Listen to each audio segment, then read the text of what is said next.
ese criollo rodear, rodear, rodear. Los paisanos le dicen mi general, los paisanos le dicen mi general, va alumbrando con su voz la oscuridad, y hasta las piedras saben a dónde va, y hasta las piedras saben a dónde va. 9 de la mañana, 7 minutos, en este 19 de junio, en este nuevo aniversario del nacimiento de José Artigas, del jefe de los orientales, del protector de los pueblos libres. Estamos recibiendo para conversar un rato en la mañana de este viernes al profesor Pablo Freire, docente de muchos años, director del liceo allá en Las Piedras, que hemos conversado con él cada tanto de distintos temas, también de Artigas, del artiguismo. Buen día, Pablo, un gusto recibirte como siempre. Buen día, sí, con mucho gusto, a las órdenes. Bueno, es un desafío siempre replantearse, hablar de Artigas, nos imaginamos también, Pablo, y si por ejemplo hubiera que remontarte a tus épocas de profesor, ¿cómo enfrentabas el desafío de hablarle de Artigas a los jóvenes estudiantes, a los adolescentes? Bueno, en realidad hay épocas distintas, pero el pensamiento de Artigas, tenemos una ventaja que está ampliamente documentado por textos firmados por el propio José Artigas, no digamos que escritos exactamente, pero sí inspirados y dictados por él. Entonces, por ese lado, tenemos la certeza de que estamos transmitiendo. El tema es, claro, en los ambientes, las estructuras sociales, en la vida internacional, bueno, se complica a veces un poco. Y naturalmente que hay una mitología, a su vez, conservadora, creada, difícil de crear, pero creada con muchos elementos donde le hacen ver, por ejemplo, esa imagen repetida del cuadro de Blanes, de Artigas parado frente a la puerta de la Ciudadela con el uniforme uniforme militar, digamos una imagen que en realidad es falsa.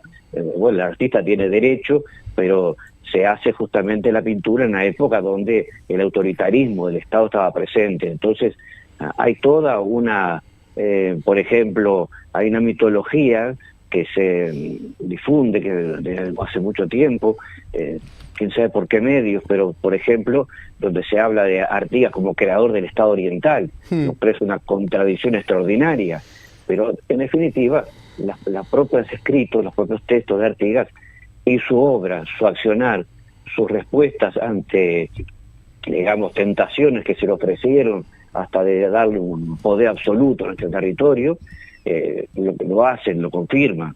Quiere decir que tenemos un respaldo muy fuerte también, y además de historiadores que desde hace unos cuantos años ya han ubicado al personaje en su contexto y en la estructura social y en los intereses respectivos de clase que habían y que pesaban en su época. De manera que hay elementos y hay elementos a mano del docente. Lo otro, bueno, son creencias que han sido estimuladas, pero que digamos que no creo que pesen demasiado en la conciencia, la formación de la conciencia de este país. En esa recreación de empezar del Artigas cronológico que nacía de un día como hoy, Artigas es todo hombre y más la referencia de toda mujer, más la referencia de lo que es alguien que jugó el papel que jugó Artigas. ¿Producto de qué época? ¿Qué incidió en la formación del pensamiento de Artigas? Si hubiera que repasar eso, Pablo.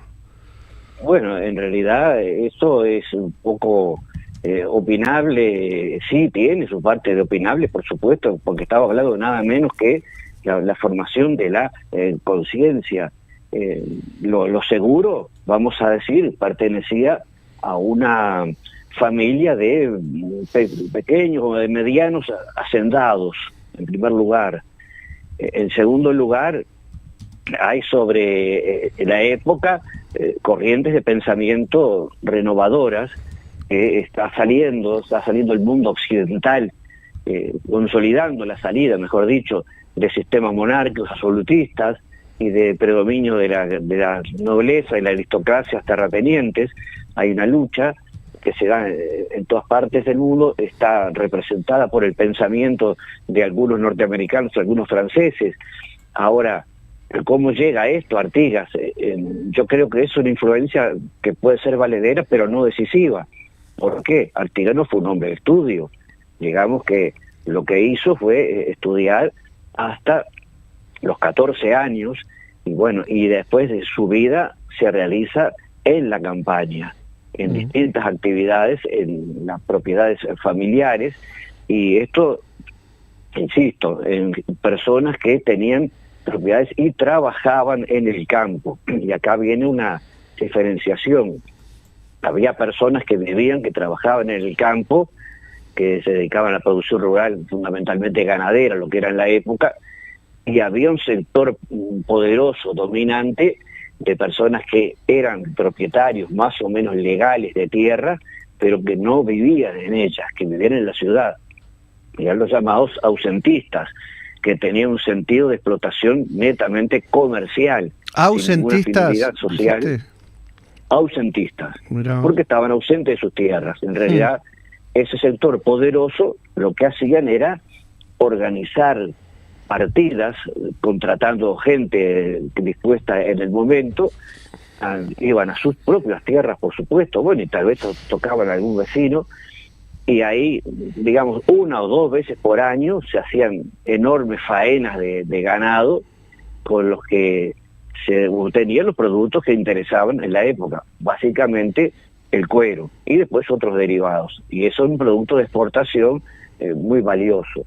Es un tipo de propiedad y un tipo de persona y un tipo de formas de vida. Bueno, Artigas fue residente en la campaña, ¿no? Y bueno, y era descendiente a su vez directo de españoles que vivieron por lo menos en la época donde en España mismo, que era una monarquía consolidada, por supuesto, y un poder de la aristocracia propietaria de las tierras consolidadas, pero que hubo levantamientos también de pequeños productores, llamados de los comuneros, y hay una tradición entonces de lucha real, armada, contra el latifundio en España. Y eso forma parte de la cultura hispánica que viene de las tradiciones familiares. Bueno, en ese medio familiar y social, y además el contacto que tiene Artigas después es con algunos sacerdotes, que eran las personas ilustradas, porque habían y tenían quizá algunos de ellos una vocación a su vez por los intereses populares. El sacerdote es ilustrado porque tenía que estudiar, entre otras cosas, de estudiar el latín, estudiar la historia, pero eran personas que también hicieron sus opciones, y en este caso sus opciones por los modos de vida que había en la campaña oriental, que además tuvo la posibilidad de hacerlo Artigas, porque al hacer la campaña, bien, el uniforme, quiero pasar rápidamente, Artigas, digamos, no fue militar, integró una milicia, que no es lo mismo, no quiero perder el tiempo con estas disquisiciones que más o menos creo que son sabidas. O sea, siendo blandengue, que decía, claro, no era militar, digamos. No. Era una milicia, porque militar sería si tiene grado, cargo, y depende de una estructura propia de los ejércitos, que los había, por supuesto. Pero la milicia es la persona que es llamada a determinadas épocas a tomar armas para defensa del lugar, pero no está sujeto a disciplina militar. En disciplina militar, en el caso de la guerra, sí, pero en definitiva, esa posición de la milicia, bueno, debemos recordar que Artigas fue desertor, en definitiva, cuando tuvieron tanta gente relativa, no era muy poblada esta zona, pero que tuvieron que hacer una opción entre defender a la corona española o defender a una nueva autoridad que nacía en la ciudad de Buenos Aires, con la Junta de Mayo. Claro. Estamos hablando del año 1810. Eso, digamos que causó un movimiento en el pensamiento de la gente, pero entonces Artigas lo tenemos que ubicar como un hombre de campaña, en primer lugar, vinculado al trabajo real y a lo que se podía hacer en esa época, en ese medio. Es decir, no es una figura de uniforme, ¿no? Porque no lo usaba, porque se ha dicho incluso, comentando la famosa pintura de Blanes, de que en realidad Artigas nunca usó ese uniforme y nunca estuvo en la puerta de la Ciudadela. Se fue a los 14 años para la campaña y nunca volvió. ¿Nunca volvió a Montevideo después de esa edad? ¿Nunca más volvió? ¿Nunca más volvió a Montevideo? No, claro. Amenazó alguna vez con volver a tomar represalias contra integrantes del Cabildo de Montevideo, que acompañaban a la Revolución Oriental, pero con muchas vacilaciones y con muchas demoras. Eso fue lo único. Sin embargo, bueno, las imágenes no es invención de la televisión, ponernos imágenes para hacernos formar una memoria muy especial. Claro. No, claro. La imagen, el caso de Blanes, un pintor extraordinario, por supuesto, valorable, pero claro, condicionado por las fuerzas sociales y económicas que dominaban en la época, que eran los clientes, que eran los que encargaban las pinturas y que eran los que las pagaban. Entonces, esa parte, si le agregamos las pinturas sobre los gobernantes o algunos gobernantes del militarismo como Santos, bueno, no quiero tirar una opinión negativa sobre la trayectoria de Blanes, pero estaba muy condicionado por las fuerzas que dominaban la sociedad de la época. Un poco como que lo que domina la imagen que se transmite por la televisión pública, por la televisión, mejor dicho, en esta época, asociado a los sectores dominantes de la sociedad, los temas que se plantean, ¿no es cierto? Bien, por ahí va la cosa. Claro. Profesor Freire, buen día. ¿Y cómo fue la educación de Artigas? La educación de Artigas fue la elemental de la época. Buen día, perdón. Fue la elemental de la época escolar, bajo orden religiosa, pero justamente, si tenemos que a los 14 años está en la campaña, es una educación, primero, práctica de la vida del campo, que era dura, por supuesto, y además la educación familiar. Los antepasados de Artigas tuvieron cargos en el Cabildo, sabían algo de la administración y demás. Debemos pensar entonces que es un autodidacta, naturalmente, y siempre en todo el proceso de guerra siempre aparece vinculado en dos etapas a dos secretarios que tuvo, que eran los que se encargaban de la parte, digamos, burocrática, podríamos decir. Fíjense la enorme cantidad de textos firmados por Artigas. Claro. Bien. Eso quiere decir que eran personas cultas, a su vez, que son los que redactan el estilo de la época, y que son también seguramente personas de influencia en ese sentido de las ideas. De todos modos, era simple en el sentido de la defensa de la vida de la gente de campo, y después claro, la influencia también del contacto con Azara, el, digamos, científico, podemos llamarlo, hombre de ciencias y hombre de nuevas ideas y de conocimientos prácticos de la campaña, enviado por la corona española, porque acá hay un tema donde se mezcla lo militar, la defensa del territorio y el arraigo. Entonces, el arraigo de la gente era también una medida de carácter militar, el arraigo de las personas, el arraigo de las familias en la frontera, no del todo definida entre territorio español y portugués, es interpretado por este señor Azara y por una parte, digamos, de un sector racionalista que acompañaba al gobierno español de la época de que la defensa no era hacer fortalezas o no hacerlo solamente fortalezas, sino que hubiera gente viviendo. Claro. Porque el tema es que el avance de la frontera portuguesa en América se realiza porque no había porque no había personas vinculadas no es que no hubiera nadie, estaban los pueblos originarios, Claro. que para la época no se consideraba. Entonces todo lo que había se arrasaba. Es como la población de venados que había en el Uruguay, enorme cantidad, eso desaparece simplemente por la voracidad de los exportadores de cueros. El cuero era un alimento muy importante en los comienzos de la etapa de la revolución industrial. Las máquinas se manejaban, por ejemplo, con una cantidad de correas por todos lados para los mecanismos que pudieran funcionar. Entonces el cuero era importantísimo.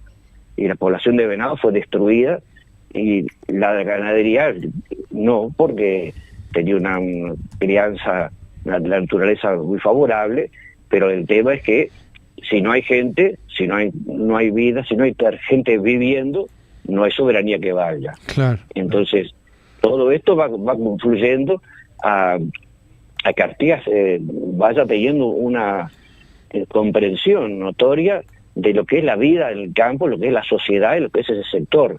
Eso es un tema de clase, indudablemente, que de alguna manera lo fue intuyendo y lo fue desarrollando. Y los documentos están, sobre todo los grandes documentos, y en particular uno que es importantísimo, pero realmente bastante olvidado, que es el reglamento de tierras.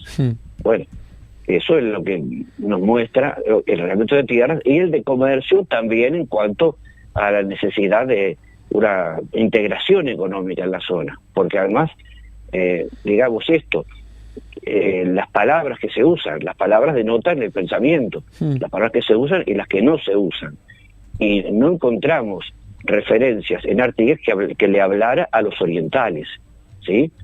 Artigas le hablaba a los americanos. Ajá. Eso hay que entenderlo. En el territorio del litoral del río Uruguay, del litoral de ambas márgenes, era la zona de influencia de Artigas directa, ¿tá? Y por eso que se va finalmente al Paraguay. También el Paraguay era una zona de influencia directa, porque tiene su propia historia, naturalmente, distinta en las condiciones sociales y sus tradiciones. Pero ese es el territorio, ese es el ámbito y ese es el pensamiento. Las palabras que usa es muy sencillo. La palabra orientales no usa, así como tampoco usa la palabra gauchos, ni gauderios, ni hombres libres. Hay también toda una confusión que se ha ido creando con esto de patria gaucha y demás. Ajá. En realidad, Artigas le hablaba a los americanos y le hablaba a los paisanos.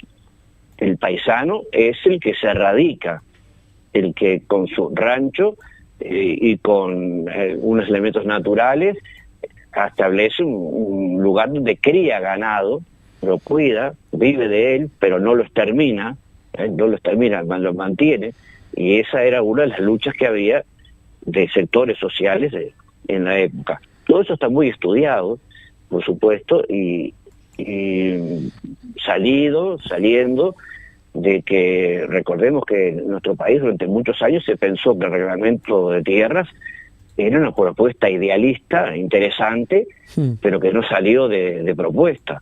Bueno, ya está más que comprobado que sí, que se realizó, que se practicó y que se hizo el reparto de tierras correspondiente.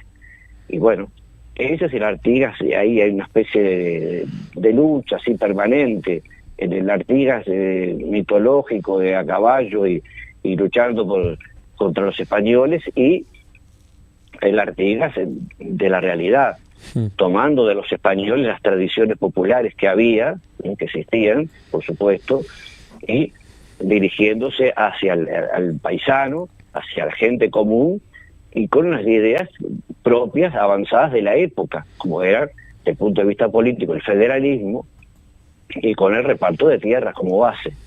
Entonces, creo que la población uruguaya está entendiendo estas cosas, sí, porque no solamente hablemos de qué hace un docente. Hemos visto representaciones del artiguismo numerosas veces en el carnaval, por ejemplo, que es una forma de transmisión importante en el Uruguay. Y están en esa línea que estamos comentando. Y está también el tener presente en su verdadera dimensión, podríamos decir política también, Pablo, que él no pensó y no hizo todo su proceso en torno a un territorio demarcado de lo que hoy es el Uruguay, ¿no? O la banda oriental en su... Él tenía otra concepción, bueno, hablaste del federalismo, por algo se habla y se recuerda y se valora tanto Artigas del otro lado del río Uruguay, en las provincias que sabemos como Entre Ríos, como Santa Fe, y vos mencionabas el vínculo con Paraguay, una concepción de Artigas para otro mapa, ¿no? Sí, por supuesto. En realidad, Artigas tuvo la oportunidad, si fuera a hablar de la ambición de la persona, tuvo la oportunidad por lo menos 2 veces en las luchas contra el gobierno centralista de Buenos Aires, se le ofreció la independencia de la provincia oriental, y se le ofreció la independencia de la provincia oriental y con algún agregado de alguna otra provincia más, y eso no fue aceptado nunca por Artigas porque no era esa su idea, no era la independencia de este pequeño territorio, no. Pero inclusive en el Paraguay, al cual hay recuerdos muy grandes, porque cuando se va al Paraguay no se va solo, se va derrotado, pero se va acompañado de los que fueron, digamos, los más fieles, que fueron integrantes de los pueblos originarios y negros libertos, negros que formaban un propio batallón, de lo cual incluso hay una pequeña localidad en Paraguay que es formada por negros y por descendientes, por afrodescendientes, que están ahí desde la época de Artigas. Realmente los que fueron fieles absolutamente fueron ellos.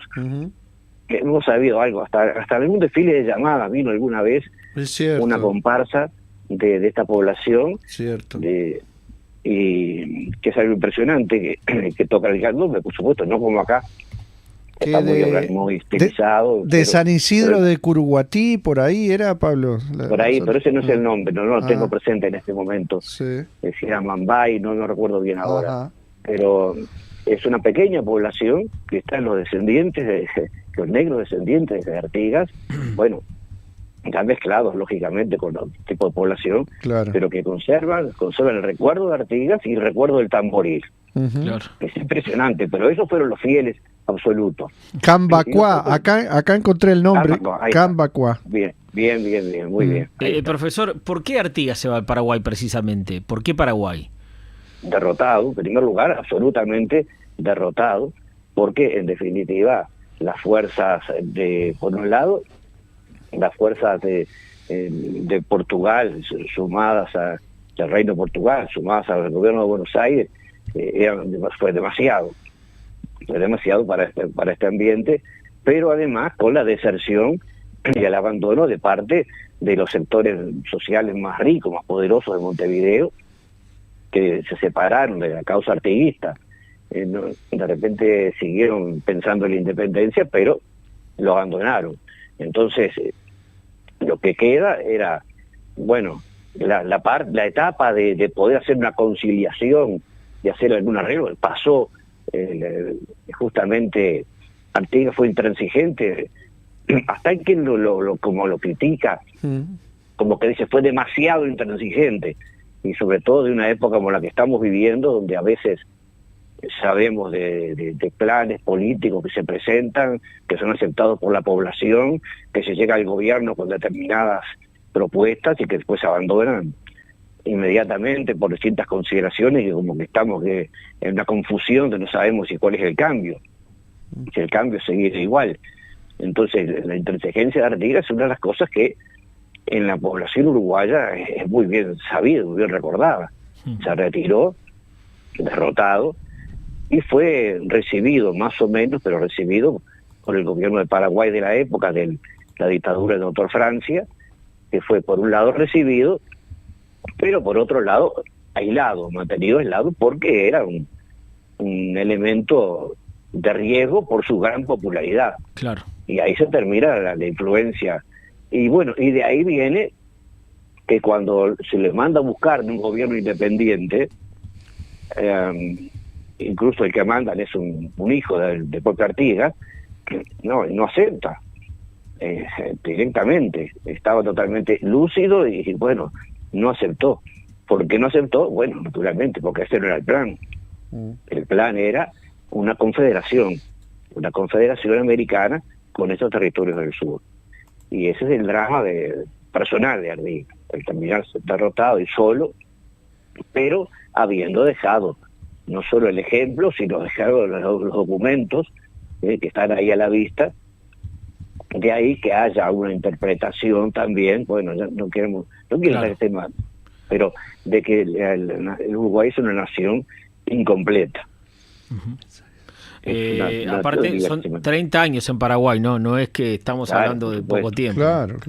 Por supuesto, una generación entera. Tenemos algunos mensajes de los oyentes. Bueno, vamos a... Juan de Sauce dice, bueno, que ya hoy temprano nos informaba de las actividades que va a haber allá. Pablo dice, y después Marcelo te cuenta otros. Buenos días, se aduce que mucho de su tiempo, desde sus 14 años, lo pasó en la estancia de Sauce solo y trabajó en las tareas del campo ahí, dice Juan. También escribe Nubel de Canelones, dice, hola, buen día, preguntar al profesor Freire en el reglamento de tierra qué exigía para tener derecho. Ángela de 33 también escribe, dice, buenos días, gracias al profesor Freire por sus aportes. Hay un libro cuya autoría no recuerdo, que hace una reconstrucción por inteligencia artificial del auténtico rostro de Artigas.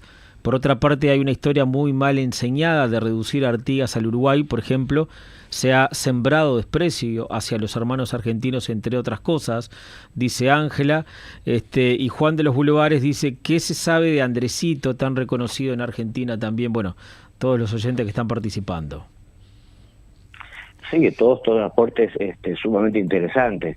Ahora, no creo que la enseñanza, no creo que Artigas esté mal enseñado, aunque hay algunas formas distintas. Claro. Lo que pasa también es lo que se toma a veces en discursos por fuera de la enseñanza. Yo creo que la enseñanza se hace más o menos bien, se hace bien, aunque lógico que salió sumando, no interpretaciones, sino investigaciones, interpretaciones también, y bueno, y puede haber diferencias, pero no creo que demasiadas. Lo que hay es cuando se sacan algunos elementos, claro, la dictadura, por ejemplo, presentaba a Artigas prácticamente como uno más, un dictador más, como un elemento de autoridad extrema.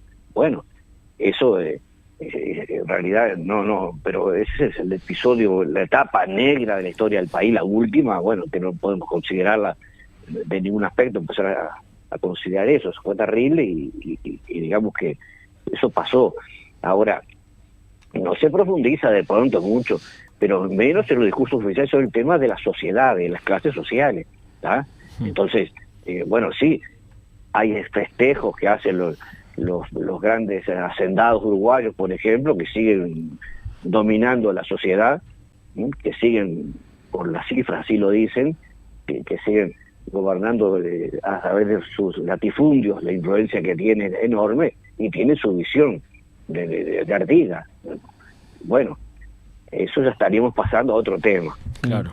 Tema de la evolución de la sociedad uruguaya y dentro de lo que es la sociedad uruguaya y los sistemas de producción, el predominio de la economía del Uruguay del latifundio. La única diferencia que hay es que ahora tenemos además los latifundios de árboles, pero nada más, es un agregado, pero en definitiva es lo mismo, y la expulsión de la gente.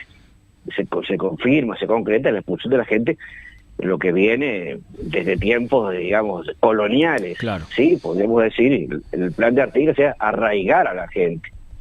Por eso quería, fíjese, algo parece un poco como infantil, de repente, pero llamativo, el tema de la instalación de capillas. Eran las cosas que se proponían en esa época de Artigas, de capillas. ¿Por qué la capilla? la capilla y el cura. ¿Y qué hace el cura? Casamiento. ¿Tá? Y el casamiento era para afincar a la persona, afincarlo, dar la tierra que le alcanzaba, era suficiente para su familia. Y bueno, ese tipo de cosas, bueno, hoy miramos que en el Uruguay la población rural es del 4%, bueno, Claro. la expulsión de la gente ya está llegando a su límite. Ahí justamente venía una pregunta que tenía que ver con, en este caso creo que era Nubel, sí, de la importancia del reglamento de tierra, ¿no? De qué se exigía de alguna manera para tener derecho al mismo. Claro.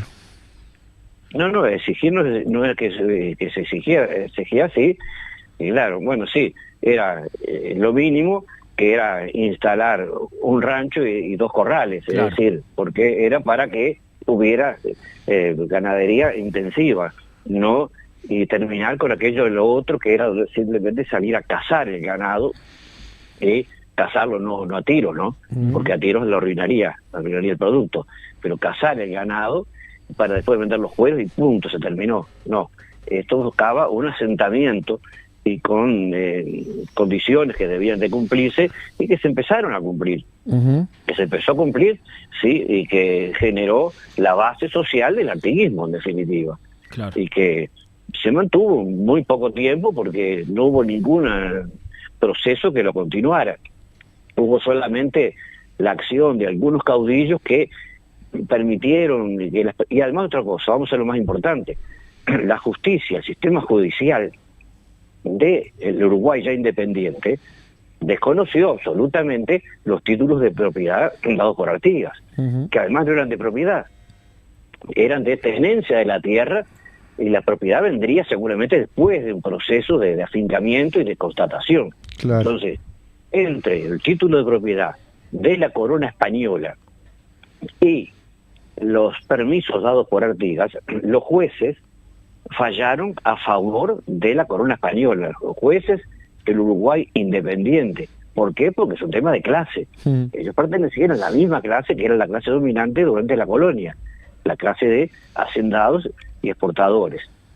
De ahí salieron ellos y cumplieron su tarea de clase, terminando por desalojar. Finalmente, no fue tan fácil desde el punto de vista humano y social, pero sí desde el punto de vista legal, que al final se fue cumpliendo, y sobre todo cuando vino el alambramiento de los campos, que ahí fue el final. Pablo, te pedimos un minutito de que nos dejes hacer una pausa y redondeamos a la vuelta de la pausa el contacto contigo, que hay más mensajes de los oyentes. Bueno, muy bien, perfecto. Ya venimos. Bien.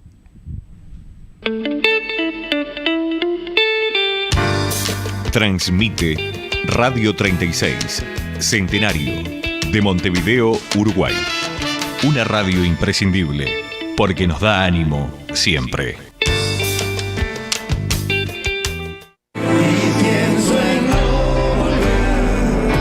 Suma Camerata en vivo en La Trastienda, presentando su primer álbum, Suma Camerata. Por entradas agotadas, nueva función, domingo 2 de agosto, 21 horas. Suma Camerata en vivo en La Trastienda, localidades limitadas disponibles en Paz Line. Invita Bizarro. Casa Práctica. Productos para el hogar que simplifican tu día a día. Cocina, organización, muebles y opciones para personas mayores o con movilidad reducida. Conoce todo el catálogo en la web casapractica.ui o visítanos en Ejido 1417 de lunes a viernes de 10 a 18 horas. Seguinos en redes como @casapracticaui. Teléfono 2908-8885.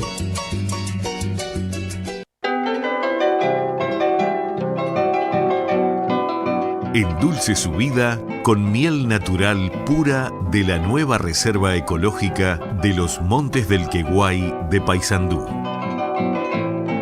Adquiérala en la radio en envases de 1 kilo. Único distribuidor Luis Córdoba. Hay un pueblo en Artigas de piedra y lata, ranchos de chapa. Marx, tesis sobre Feuerbach. Los filósofos no han hecho más que interpretar de diversos modos el mundo, pero de lo que se trata es de transformarlo. Marx y Engels, proletarios de todos los países, uníos por la reconstrucción de la izquierda que lucha, Unidad Popular. Pueblito sé que irá de ranchos de chapa.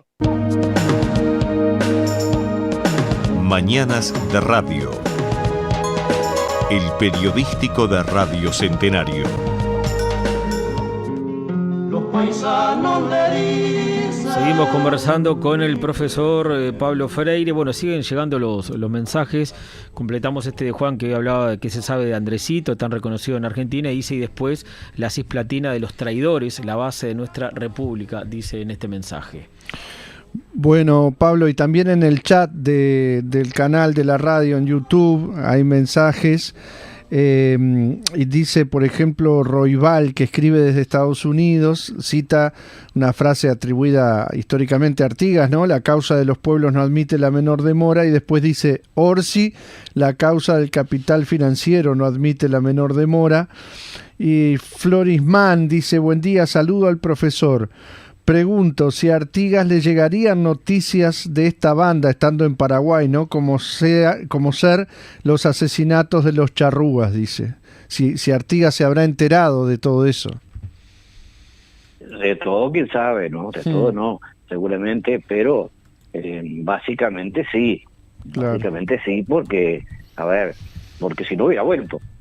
Claro, ¿Ah? claro. O sea, pero no había la menor posibilidad que pudiera volver, porque lo que se concretó, que fue el Estado oriental del Uruguay, ni remotamente se acerca al pensamiento artiguista.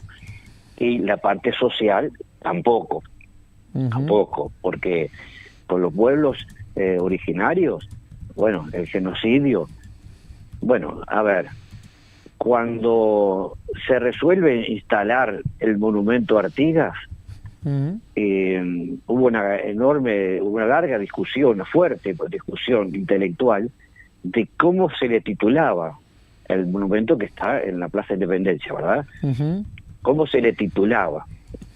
Y como fue tan complicado y tan diversas las opiniones, que se llegó a lo que se llegó, a escribir la palabra Artigas.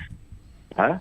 Claro. Porque no hubo forma de ponerle ningún adjetivo.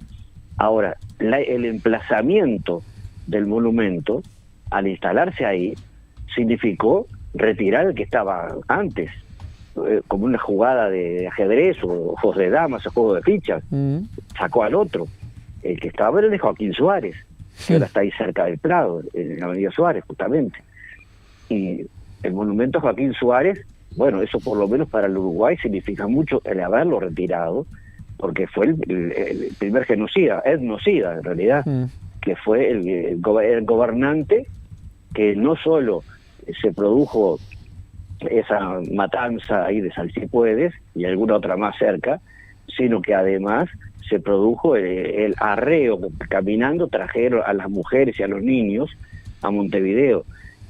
Bueno, ahí durante mucho tiempo se pensó, se corrió de que habían desaparecido los pueblos originarios. No desaparecieron como comunidad, como entidad, sí, pero su presencia está en la historia de este país y se está estudiando y se está, no con mucho entusiasmo, se está estudiando y relevando recién hace muy poquito tiempo. Entonces, pero Artigas sí tenía una buena relación como caudillo, tenía una buena relación con los pueblos originarios, porque, digamos, nunca se enrolaron en un ejército artiguista, por supuesto. Los negros sí, en distinta situación, pero el arreglo con Artigas era que acompañaban la campaña militar, por ejemplo, no integrados en el ejército, iban con su hueste próxima y coordinaban, digamos, las acciones. Pero fue el único caudillo que logró esto, ¿no? Y no se puede haber enterado de tantas cosas, Claro, pero claro. con lo que se enteró, bueno, no sabemos, queda para literatos, para pensadores, creadores, cuál puede haber sido el discurso y el pensamiento de Artigas, que vivió tantos años y bueno, y ahora y conservando su lucidez, por supuesto, durante muchísimo tiempo. Y finalmente, para cerrar, Pablo, nos queda el desafío de tener presente que la lucha de Artigas o del ideario, fuera de toda formalidad institucional o litúrgica, tiene más validez y vigencia en estos tiempos, mirando lo que pasa en el mundo y en la región, de lo que se intenta hacer ver muchas veces, ¿no? Bueno, sí, tenemos que pensar que todos estos pueblos de América Latina, con sus diferencias por sus raíces que fueron confluyendo, por las personas que fueron traídas de formas terribles de África, por el destino de los pueblos originarios, pero es un destino que todavía lucha por formalizarse, porque ha habido muchos intentos de distintos orígenes, pero en la subordinación que hay del capital extranjero y de los grandes monopolios y los poderosos trus y cárteles y demás del mundo que nos gobiernan, bueno, se mantiene.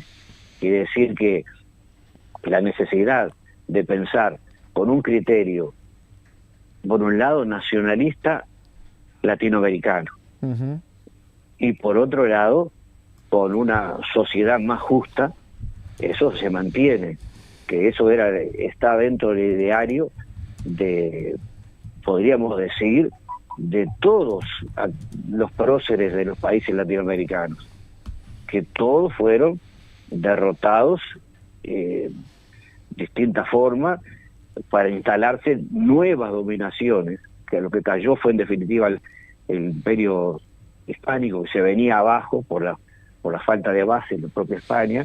La propia España pasa por una época de pobreza extraordinaria durante mucho tiempo, pero fue sustituido por el dominio del imperio inglés primero y después por el norteamericano. Y en eso estamos. Profesor Pablo Freire, muchas gracias como siempre por aceptar conversar con nosotros en esta mañana. Pablo, un abrazo y hasta cualquier momento. Bueno, sí, cómo no, con mucho gusto, un abrazo para ustedes y que sigan adelante, que es muy bueno lo que están haciendo a partir de la radio. Abrazo, hasta pronto. Chau, chau.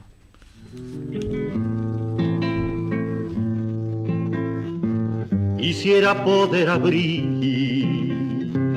una picada en el tiempo pa' meterme historia dentro y buscarte en el azul, ver la patria junto a ti, como el trueno junto al raso, como una flor en el tazo, y pa' sentirme conforme con ser polvo en tu uniforme y sudor en tu caballo.